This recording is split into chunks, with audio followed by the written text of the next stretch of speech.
Hello, and welcome to this webinar about the 20th board meeting of the Green Climate Fund. My name is Grant, and it's my pleasure to guide you through this webinar. We really appreciate you joining us today. We have an exciting schedule ahead. First, my colleague Silvia will give a presentation about the latest issue of our publication GCF Insight. We'll have 10 minutes for questions and discussions after that. Then my colleague Jasmine will give a presentation about some of the issues that emerged from this last board meeting which she attended. As you'll probably have heard, it was quite an eventful board meeting, although not very much was decided. This will be followed also by some questions and discussions. To ask questions or to make comments, please use the chat function. To make questions really clear to us, you can tag them as questions by using the 3 little dots as shown here. This will help us a little, but don't worry too much, we'll read all the comments. So, let's get going.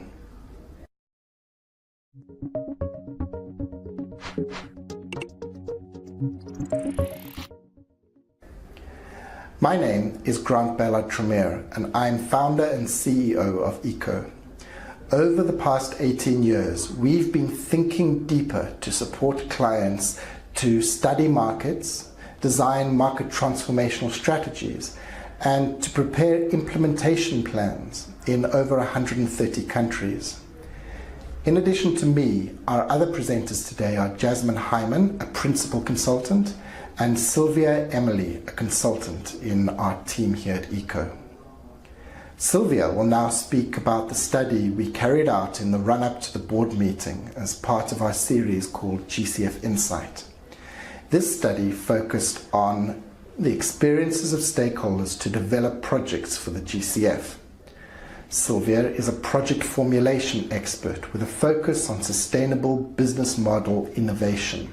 She has developed a strategic design toolkit with tools for mapping, classifying, and designing business models for energy access. So, Silvia, over to you. Thank you, Grant, for the introduction. With this presentation, I will illustrate the findings from a study conducted by ECO on the preparation of GCF funding proposals. The objective of the GCF Insights was to explore the experiences of different stakeholders with the GCF Proposal Development, and it was carried out in June 2018 through an online survey with 46 respondents. This study builds on ECO's previous survey from 2016, which aimed at understanding the experiences, the challenges and trends in developing GCF projects. And similarly to the study, it had a spotlight on a concept note and funding proposal development. The online survey was completed by a total of 46 people, which included 22 accredited entities, 5 of them being a financial institution, 11 NDAs at focal points, 9 consultancies, and 5 entities that are wishing to be accredited. Firstly, we asked people what was the experience they had with the GCF, and the majority of them, 52% of respondents, said that they have been involved in preparing both concept notes and funding proposals. An additional 32% has been involved solely in the development of concept notes. So the main conclusions emerging from this study confirm some of our earlier results from 2016. In particular, the development of concept notes, despite being a voluntary stage, can provide an opportunity to obtain technical inputs from the Secretariat and to align the project with ongoing country processes. However, the preparation of concept notes is not always straightforward, and responded highlighted a number of challenges, which we will see more into details in the following slides. On the preparation of funding proposals, the survey highlighted how some requirements are considered more challenging and difficult to demonstrate than others. This slide illustrates the results on the preparation of concept notes. So survey respondents who had experience with concept notes were asked further questions about the benefits of preparing them. While an overall 75% had a somewhat positive response, the study highlights mixed feelings about the benefits of preparing concept notes. In particular, 25% of respondents stated that they didn't fully understand the comments that they received, and another 13% claimed that the GCF's feedback showed a lack of understanding of the project idea. It also has to be noted that the submission of concept note is a time-consuming activity, and quite a number of respondents, 25%, felt that this was not a useful investment of time over the long term, and they wish they had started directly with the preparation of the full proposal. For example, one respondent affirmed that the template is so extensive and detailed that it requires almost as much effort as preparing the funding proposal. In order to understand the efforts and capabilities required to prepare GCF funding proposal, we then asked people with relevant experience to rate the different requirements they consider to be most challenging or difficult to meet. In order of complexity, the requirements that were considered more challenging are the expected performance against the investment criteria, where 69% of people voted to be very complex and challenging. Followed by the financing and cost information, the result monitoring and reporting, and the feasibility study. On the other side, project and program description was considered by almost 40% to be simple or straightforward. The results are also similar to the findings that we had in 2016 from the GCF Insight number 2, where the most complex requirements at that time were considered to be the financing and costing information, the expected performance against investment criteria, and the preparation of supporting documents such as the feasibility study. In order to qualify for support, a project must demonstrate that they meet 6 investment criteria. We ask then participants to rate the criteria on a scale from 1 to 6, with 1 being the most straightforward and simple to meet, and 6 being the hardest to understand.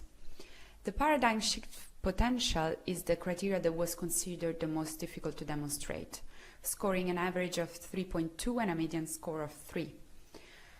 The second least understood criteria is the efficiency and effectiveness and the needs of the recipient, both with an average score of 3. As for other criteria, such as the country ownership, a number of people scored this criteria to be quite hard to demonstrate, with having 25% who scored 5, so almost the hardest to understand. On the other hand, the majority of people thought that the impact and result potential is the most straightforward criteria, where 32% of people rated 2 and 29% rated only 1. So the GCF Insight provided interesting results about the challenges and issues that practitioners are facing when preparing funding proposals. Regarding the concept note submission process, this is considered often time-consuming and not always useful. In particular, respondents noted that the comments provided at the GCF were not always clear, and there is a sense that some projects were not fully understood. On the other hand, the preparation of funding proposal has to meet several requirements which are considered very challenging, such as the expected performance against the investment criteria. And these results also matching our previous finding from 2016. Then there is a need for greater clarity on the GCF expectation and improved consistency of feedback that seems to be needed from practitioners.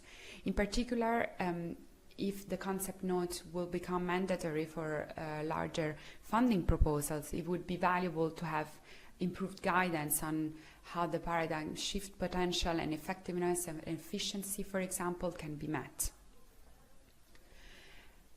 As you probably know, there is a GCF independent evaluation unit which looks at the approved projects and gives us further insights on the experience of preparing project proposals. So during the board meeting, my colleague Jasmine spoke to Joe Puri, the head of the GCF Independent Evaluation Unit. Our main focus overall from the IU is to prevent hand-wringing and regret. In many cases, when I talk about measurement and when we talk about causal change, we get responses such as data and measurement systems were unavailable, or, oh, so sorry, we should have built these at the beginning. The good part is we are at the beginning, and this is the time that we can prevent this overall hand-wringing or this regret and start to build this right from the beginning into our funding proposals. We would like to encourage you to think about building impact assessments right at inception. And we are available to provide the kind of training and design that you might require for this. In an overall study that we are still undertaking of funding proposals at the GCF, we have found that many of these could not credibly measure causal change, although they do have the potential to do so. Because they are not measuring or they are not visualizing their theories of change, we also find that 90% do not show awareness that the results reporting is likely to be biased. And it's a good time for us to start thinking about that as we start to build these funding proposals. We also found that most have a discussion of the theory of change, but the assumptions are unverified. Basically, we find that this could be a potential easy win for most funding proposals if they start to look at evidence from within the same contextual area and start to build that into their theories of change. We found that 2/3 of the proposals did not discuss or their theories of change, or that these were unclear.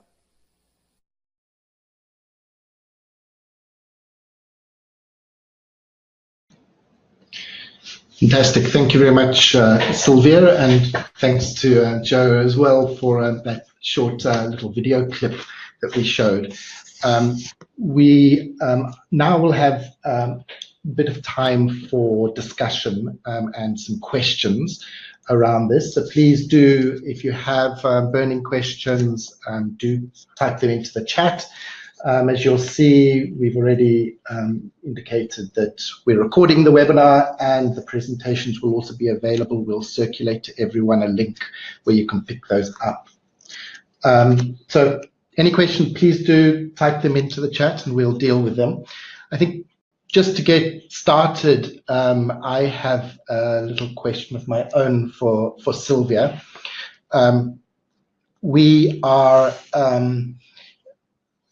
You're currently working on a feasibility study for a project. We saw in those statistics that I think it was 56% of respondents were saying that is one of the very challenging things for them. What are you so far? You're in early stages of that feasibility study for GCF Concept Note project. What are you finding as the biggest initial challenges? Yes, thank you, Grant.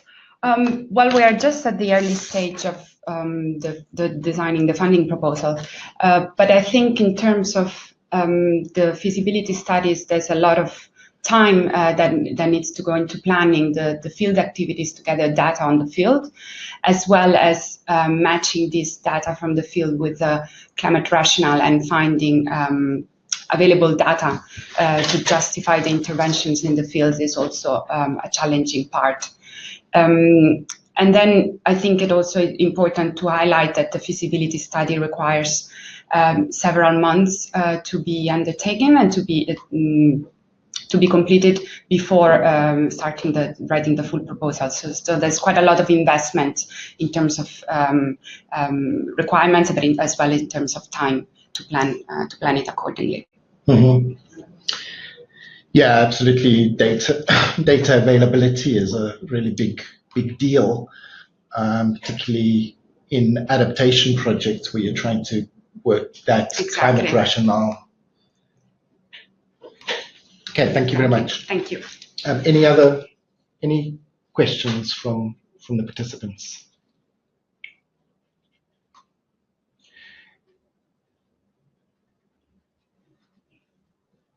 If we don't have any burning ones, here we go.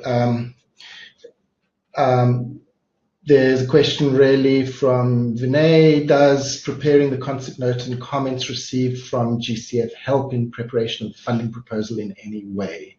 Is the concept note itself approved by the GCF Secretariat? Who would like to respond to that? Well, according to the survey, we actually had some respondents that said that the comments they received were not very useful. They wish that they should have started straight away preparing the funding proposals.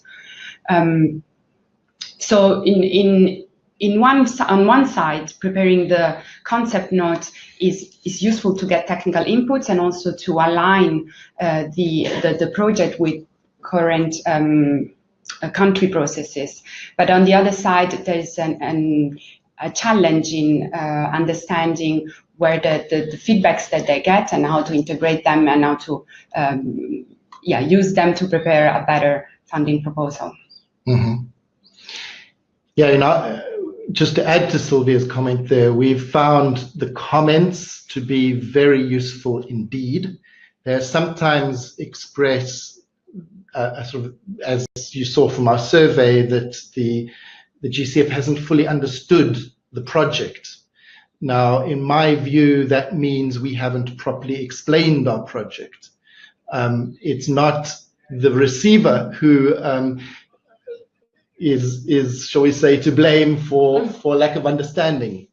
So it's extremely useful to get that early feedback. Writing a concept note is time intensive and labor intensive, but it's much less time and labor intensive than writing the full funding proposal. So we find that very useful. I see Christine here has written, has the project preparation facility being a helpful support? We didn't include that in the survey. We know of some projects that are accessing the project preparation facility, but these are not, it's not something that we assessed there. We've got a real flood of questions now. We've seen the concept notes, Willie is saying, have been useful in other institutions. Why is it not working so well for the GCF? We'll give some comments about that with Jasmine's presentation just now, really from the board meeting. The simple approval process made any simpler? Yes, I mean, those are for projects under $10 million overall size from direct access entity. We've seen a few already approved, I think 2 so far. It is a lower threshold, less information required, so it is something that is simpler. Fiona, how do you argue the financial additionality? In fact, that was one of the issues that was supposed to be discussed at this board meeting that's just taken place. But this and decisions made at a high level, but that is not something that moved forward at this board, as you'll hear later. The additionality, for those that are familiar with the Global Environment Facility, the GEF, that additionality in terms of financing is seen differently. The baseline co-financing is something that many of us are familiar with. For GCF, the co-financing aspect is for the project, not for the baseline. So that is something that makes that financial additionality, Fiona, more complicated. Since we've got so many questions, I'm just jumping through them. I hope that's okay. My colleagues will speak up if there is anything more, and we will cover some of them as well in Jasmine's presentation. Is there support from the GCF for developing the concept note and the funding proposal, training and workshops? The answer there, I think, is a yes and no. In terms of for the concept note, mostly the answer would there be no, although readiness funding has been used in some countries to prepare concept notes. So there is support, but it's not directly focused on that process. And for the funding proposal, there are this project preparation facility that Christine mentioned, which can potentially be accessed to do, for example, feasibility studies and such like. Okay, let's see. We'll need to choose a few of these here.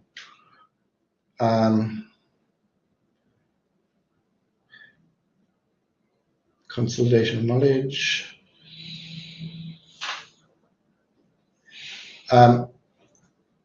In terms of the consolidation of knowledge, we heard in the presentation this short video clip from Joe from the Independent Evaluation Unit of GCF. They are starting some of these studies, but I think in terms of the paradigm shift, there has not been a consolidation of that knowledge. We did publish about a year ago a GCF Insight on the paradigm shift, so you can download that from our website, and it would be fine for you to do that. Sure. I would also add, this is Dr. Jasmine Hyman, that in our conversations with the Independent Evaluation Unit and at their side events, there were 2 of them at the board meeting, they did mention as a high priority for their 2019 research agenda, which is still getting finalized. So this isn't a given, but that one of the issues that came up again and again was the desire from the GCF user community to have a streamlined template. So I think that a lot of these questions about proposal development are reaching the GCF Secretariat and the Independent Evaluation Unit. And so hopefully we'll see some good changes in the evaluation in 2019. Mm-hmm. Great, thanks, Jasmine. Ignatia, good to see you here. You mentioned regarding impact evaluation, it's important, but how do you budget before the project started? Yeah, it's very difficult to assign a cost for that. I think in my personal view, with a well-designed M&E framework, this is collecting the data that is used for some form of evaluation against baselines and such like. And it needs to be costed. It's not cheap to measure, but if you don't measure it, you can't manage it. You can't work towards delivering something. And you know as well as me, Ignatia, that there's 2 aspects to an monitoring and evaluation process. There's 2 types of indicators. Some of them are lead indicators. It's measuring what we're doing and knowing that we're making progress on what we're doing. And then there is the lag indicator, which is measuring what we've achieved. We need to have rigorous frameworks to do that, and they must be costed. It consumes time and resources for that. And yes, that should be, in my view, part of the project implementation itself. In terms of actually doing the baseline assessment, that will need to be covered in the feasibility study. But the midterm or the annual assessment of where we stand on impacts, we need to do costed within the project, in my view.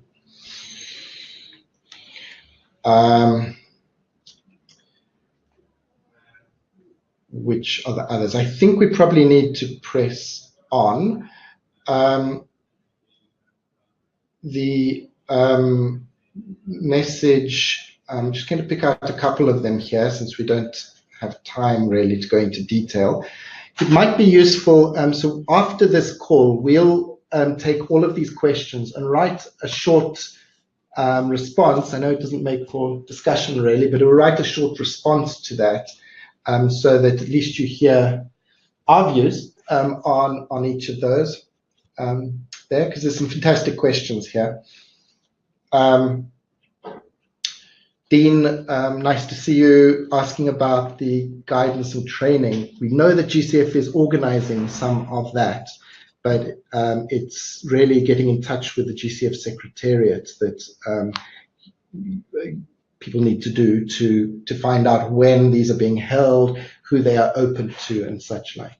I think there is, we understand there's quite some support going towards the direct access entities to support them with that.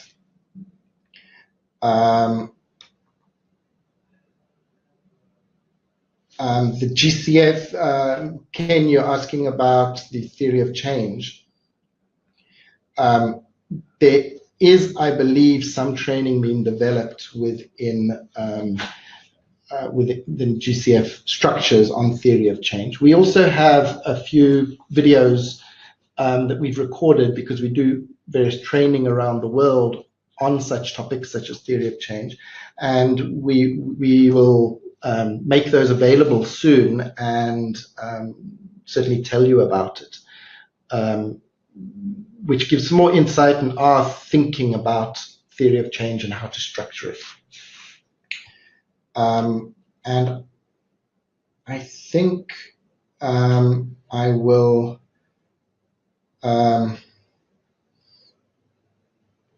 okay. Fantastic. I think we'll leave it there if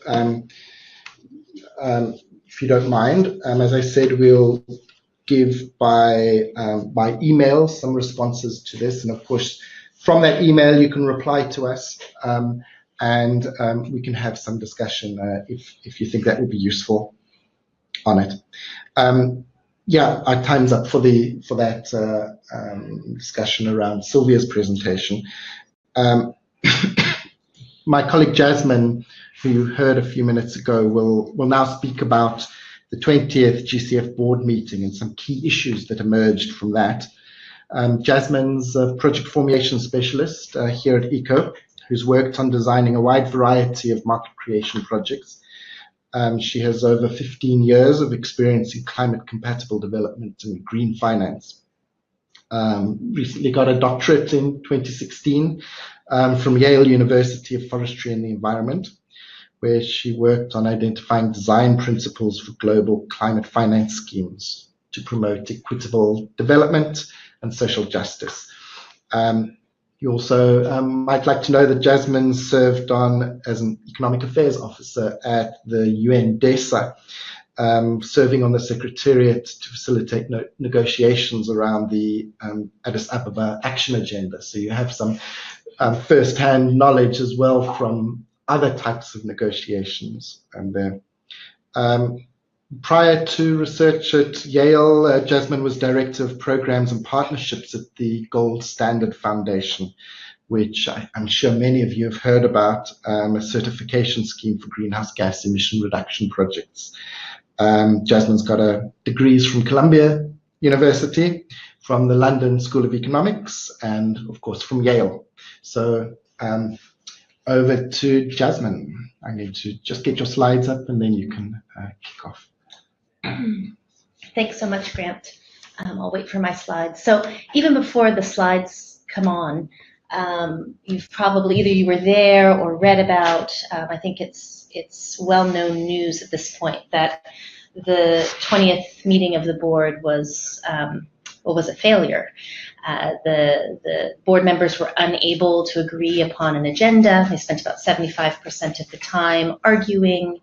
The developing country co-chair, Paul Oquist, did not show up, and Chair Baj described the meeting as a failure. He apologized, and that apology really wasn't necessary from him. He did a valiant effort. And then on top of it all, at the end of the meeting, Executive Director Howard Bamsey resigned. So the meeting made some headlines, and people were pretty sad and depressed at the end of it. But with the benefit of a week and a half of hindsight, because I myself was quite sad and depressed and angry at the end of this meeting, I have to say that I'm going to frame this presentation more positively. And that's not out of some kind of saccharine desire to see the world as a good place no matter what, but instead the reflection that the issues that came to the fore in this meeting needed to be discussed. And I'm going to talk a little bit about what happened over the 4 days and why the talks failed, but also about the pipeline and how the issues, the political issues that we saw in the meeting in some ways are reflected in the pipeline, and that if we want to see a more effective GCF, that this was really a call for reflection and reform, and that that's actually quite welcome. So I'd like to frame this positively, or at least hopefully. So let's talk about the procedural delays. The troubles started, as was the quarter talk, a couple months before the B21 even convened, when co-chair Paul Oquist stopped responding to emails, probably because he was dealing with a political unrest at home in Nicaragua. And he was also unable to attend the meeting. He sent a letter. It really seemed to put the developing countries into a tailspin because they were unable to nominate a new co-chair. And so the first day of the meeting, people were just sort of milling about. I was actually in the boardroom where people were as confused as people that were upstairs on the 13th floor in the observer room. And until finally, late into the afternoon, Chair Baj from Sweden offered to serve as a single chair. And he said, hey, I'll drop my allegiance to my constituency, I'll represent the whole group. And this proposal was eventually adopted after a lot of back and forth and really venting of mistrust from the developing countries who were unwilling to move forward with this proposal. But eventually they agreed. And then, there was a little moment of optimism of, okay, good, we've got a chair, we'll get going. But then there were really 2 days of fighting over the adoption of the agenda. And it was then that, that the body of the iceberg started to be revealed as to what these delays were really about. And that's quite simply that developing countries felt unrepresented. They didn't feel that they were consulted in the agenda setting process. They felt that there were issues that were premature, such as philanthropy. The board members from Egypt and Saudi Arabia asked for the gender policy discussion to be removed, but that was, they were unsuccessful. But you got to see sort of behind the curtain in terms of the conversations that would generally happen within the constituency to decide what are the issues that the developed countries want to forward. We really got to see how that happened, and the developing countries needed an opportunity to vent their frustration that their emails or their suggestions had been ignored by Paul Oquist, and then even by Chair Baj, who they had resorted to writing to him because Paul Oquist was unresponsive. So there was a little break. By the way, there was a typhoon against the backdrop. It was very cinematic. There was a typhoon while they were fighting over the agenda and having this political typhoon. And then there was like a break in the clouds, we can say, on the third day. And there was a moment where we actually got down to brass tacks and started to talk about the pipeline.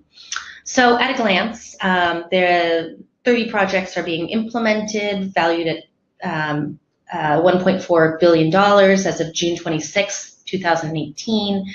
The mitigation impacts are estimated at 1.3 billion tons carbon. The adaptation impacts are at 217 million beneficiaries. The GCF is starting to deliver. And Howard Bamsey, gave this great statement where he said, listen, the project pipeline is very robust. Not every project is going to make it through the approval process, but many will. There was a huge windfall of approvals. Maybe windfall is wrong. A huge allotment of approvals at the B19, and had this agenda sort of happened according to plan, we could predict that the majority of the projects would have been approved. So there's this question, can the GCF keep up? Does it have enough supply in its coffers to keep up with demand? And in looking at the pipeline, there was also these concerns that came out from board members as to well, now that the GCF pipeline is functioning or is growing, what does that mean? What does it look like? So the Japanese board member brought out some concerns about the co-finance ratio, that it's currently 3-to-1, which is just too low for the GCF goals. And then there was this really interesting and heated discussion about the direct access entities. who are submitting at present only 26% of all proposals to the GCF and submitting only 20% of concept notes. And in one of the few interventions from civil society, the Civil Society Observer intervened to say, listen, we're really concerned that the majority of the projects are being channeled through the usual suspects, through major accredited entities like the European Bank for Reconstruction and Development, like UNDP, like the World Bank.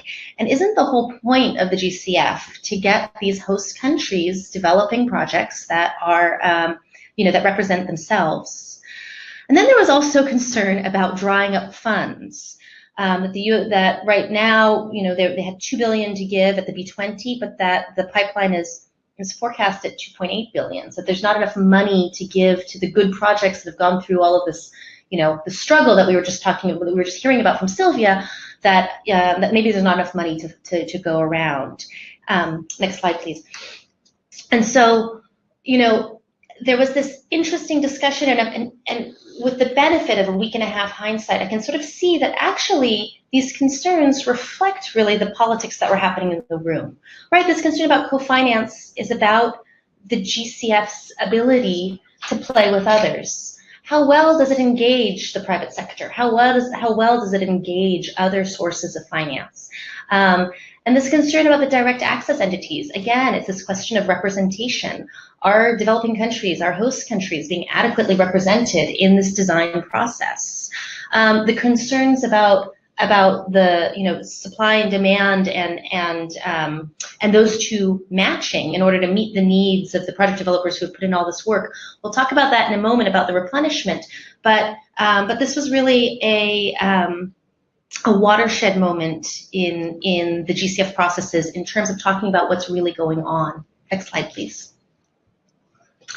So yeah, so I did want to talk about the replenishment. So as the meeting continued to be stalled, and there were these concerns about the face of the pipeline, there was really a drum roll going in the boardroom and in the observer room. There was even a petition going around in the observer room to reform the GCF, that any act of replenishment to the GCF funds needed to be tied closely to a review of its performance. And that's the part of this meeting that gives me hope, because the IEU, the Independent Evaluation Unit, its research mandate is absolutely determined by the board. The board members have to reach consensus on what the IEU needs to be doing.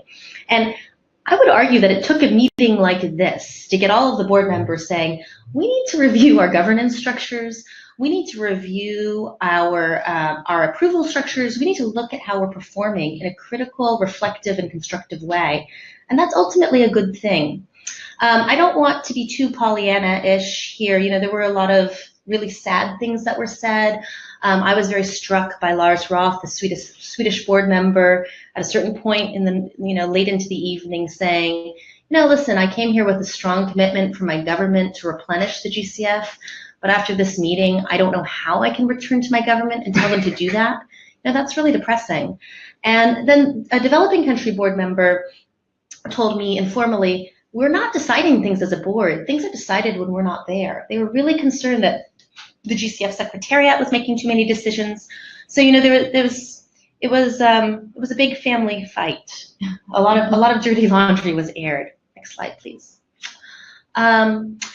And then there was this rather extraordinary, and this just interests me because I'm a UN junkie, there was this very interesting 11th hour last-ditch attempt at consensus where Chair Baj, he really, really tried, and he had so much patience and integrity throughout this meeting, I have to say.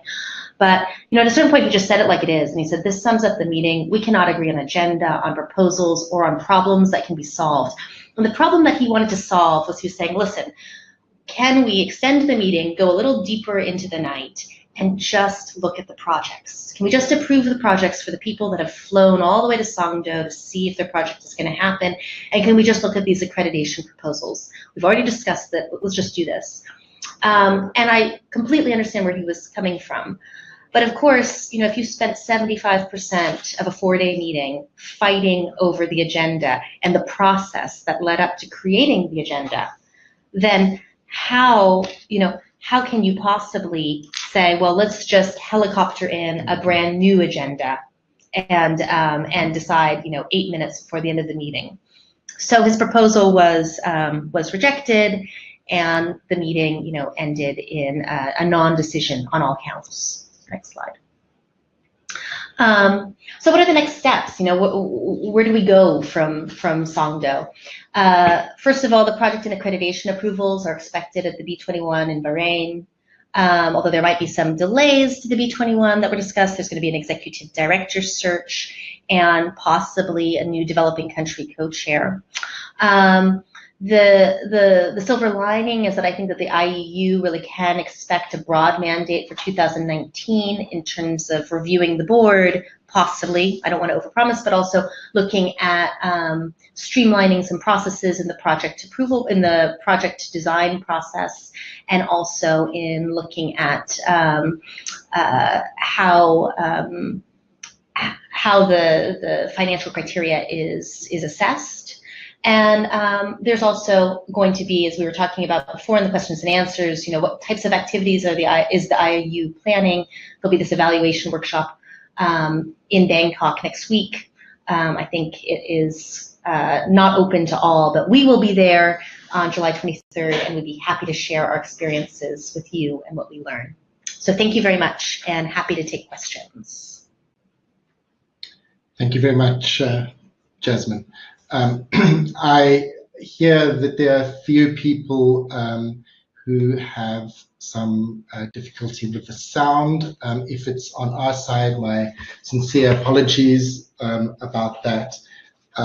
We don't really have too much we can adjust on this side. We'll deal with some questions now for 10 minutes in the hope that you can hear it. We are recording the presentation, so you'll be able to access it in that way as well.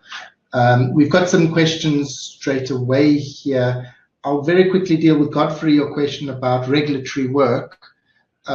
This is around the project structure of what you're doing in the project.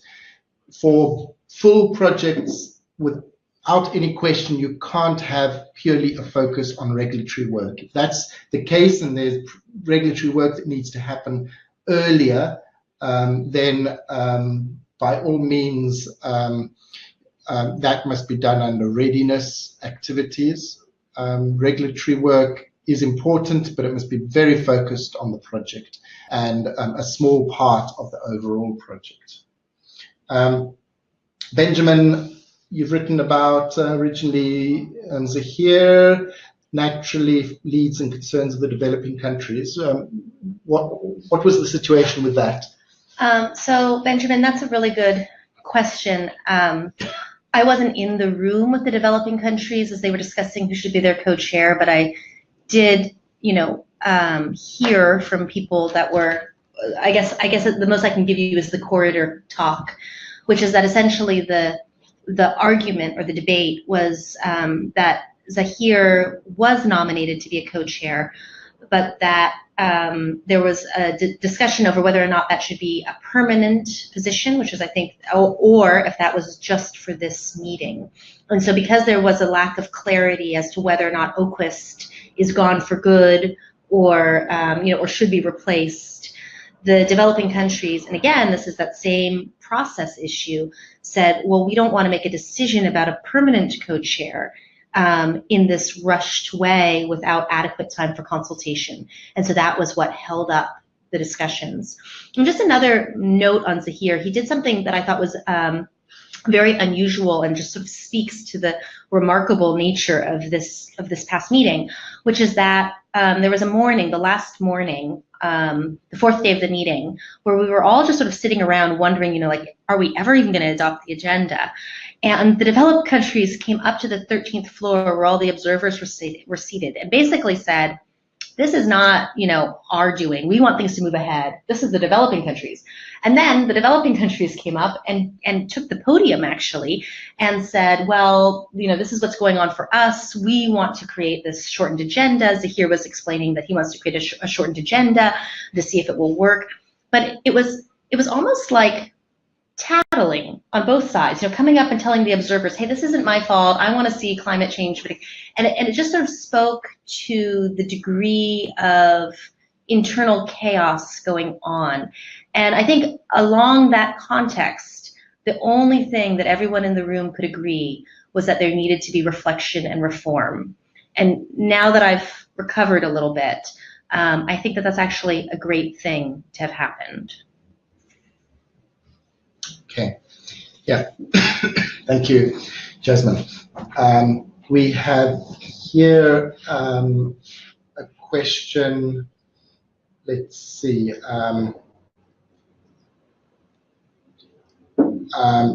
Dean is asking here, you mentioned concern over GCF resources availability to meet the demand. Does this mean that GCF can't support any projects that are not already in the pipeline?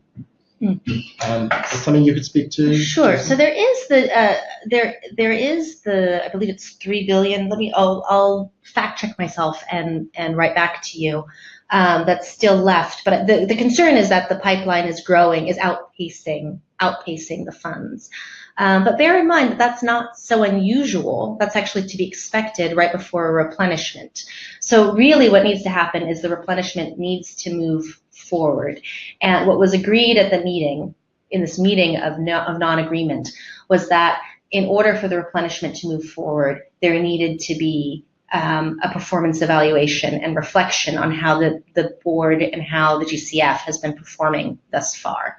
So, and that's not actually new. That was always, the IEU was always going to be part of the replenishment process. It's just now it's been particularly illustrated why that's a good idea. So I wouldn't panic that there's not going to be a replenishment. I just think that this is turning into a messy process and that we're in the middle of it, but that the replenishment will be taken up at B21, and that also now I think that there's going to be constituency meetings that are really focusing on a financial plan and what's needed for the replenishment with more focused energy than maybe was initially thought of. Mm-hmm. Thanks. I think a part of that partially addresses your question too about the recap of highlights in the replenishment slides. Do go back and watch the recording or download the slides themselves right. and have a look at that. And also, I mean, I'm sure you know this already, but if you look on the GCF board meeting documents, if you search for B20 documents, there is a paper on the replenishment and on the current financial status, so you could get the full information just through publicly available documents there. Yeah. All the details. Yeah, I think that's a very important message, really, in terms of available information. There really is quite a lot available, including recordings of all these long meetings there, but also the various proposals that have been that were supposed to go to the board and question policy decisions that were to be discussed. Mm-hmm. There are some questions around governance structure and lack of experience, reform of the board. Mm-hmm. I see there, Willie, you've just asked. So in terms of making policy suggestions on the reform of the board, I think that would be premature. And I say that, bearing in mind that I have a PhD on governance structures for climate change, for climate finance implementation.